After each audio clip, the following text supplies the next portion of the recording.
So throughout my journey, I've made a lot of mistakes. And when I've made mistakes, I have inevitably become stuck because I'm embarrassed or I'm ashamed or I don't know how to get myself out of the mess that I've made.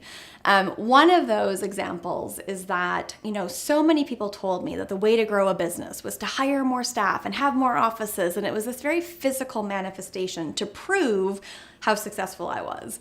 And so I followed that pattern. I, built offices. We had offices in 4 cities across Canada and the US and, 35 staff. And we did that game. I did it. I did it exactly like I was told to do it. The problem was, one, I didn't want 4 offices. I didn't want to have that type of being, tied down to a physical space.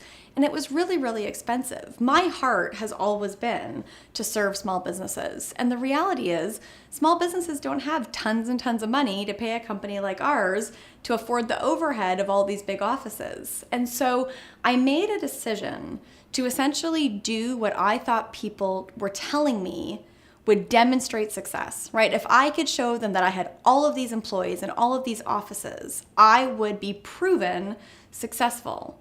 But actually, I forsaked my small businesses because our price points had to go up. We had to do all these things financially to be able to afford, this demonstration of our success.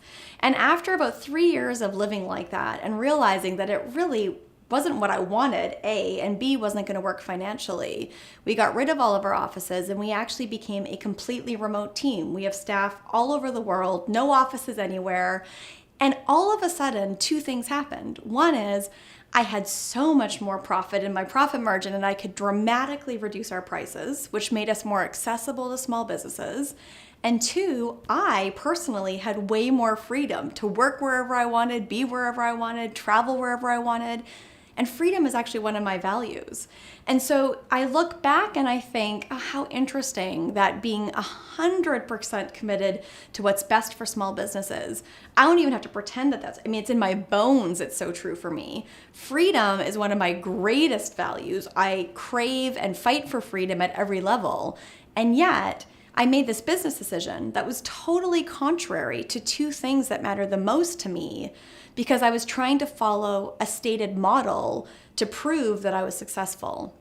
And as I look back on that, I got stuck in this idea of what I should be or what people told me I needed to be successful instead of just sticking to my guns. And now, fast forward, a couple of years later, we're dramatically more successful on every level. I'm way happier, first of all. We are way more affordable for small businesses. Our profit margin is way higher. We're doing better work in a much more global way and in a way that feels great. And I'm doing it on my own terms. I'm doing it counter to what most people tell me looks right. But it is right. And so I learned, I was stuck for a while in what looked right.